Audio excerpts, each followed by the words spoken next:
ASEAN Nestjelicha, Hamthol, Tanasne, Silasan at Steout, Neath, Kusanich, Tana Elanganak. I said my name's Hamthol, and I come from Steout, the Steout community, and I'm from the Saanich Nation.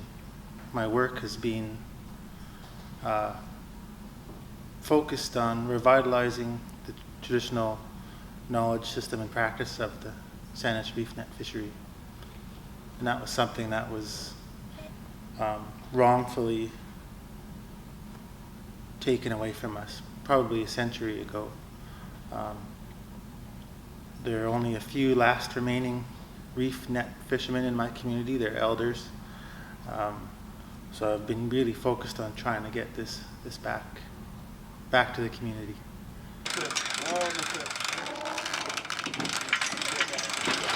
Okay, it's got to be lifted up a bit in the front here.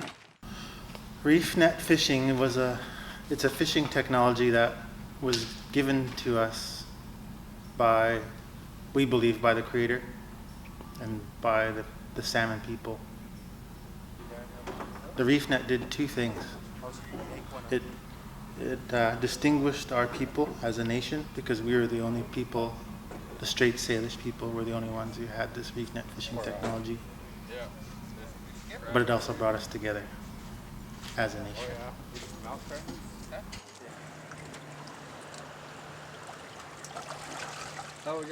We're known as the Saanich people, and some people call us the saltwater people because if you look at our traditional territory, it's just as much marine environment as it is land.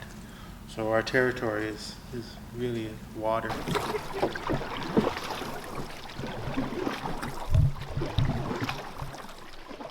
The Douglas Treaty was, in our oral history, not necessarily a treaty in terms of how mainstream Canada thinks of a treaty as a land cession treaty. We feel it was more of a recognition of our nationhood and a more of an agreement between two nations of people. One of the things that the Douglas Treaty says is that we're allowed to carry on our fisheries as formerly.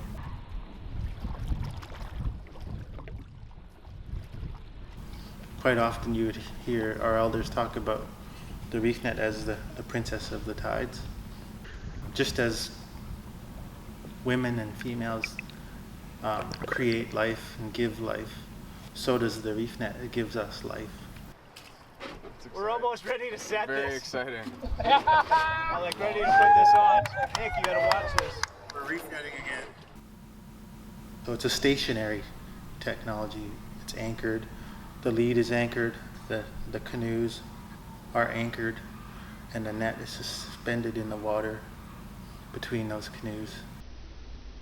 And it took a lot of knowledge of the where the salmon would migrate, as well as the knowledge of the flow of the tides. That reef net fishery formed the core of our society at that time. It was the way we governed ourselves. It was the core of our spiritual society, core of our economic system, social system. It was really the backbone of our people.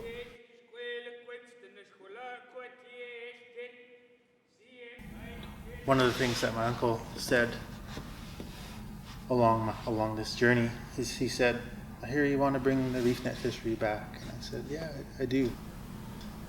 You can't just go out and go fishing," he said. "You need to do it through ceremony first." So I've been working with the children in our local community school. We started to build this model net together. In that way, we learned together about the beliefs and the philosophies around this net. And it even became a centerpiece of the whole school year, where the teachers in the school, the socials teachers and the science teachers, started to teach their subject around this project. In that sense, it was kind of bringing back the reef net as a backbone of our education system.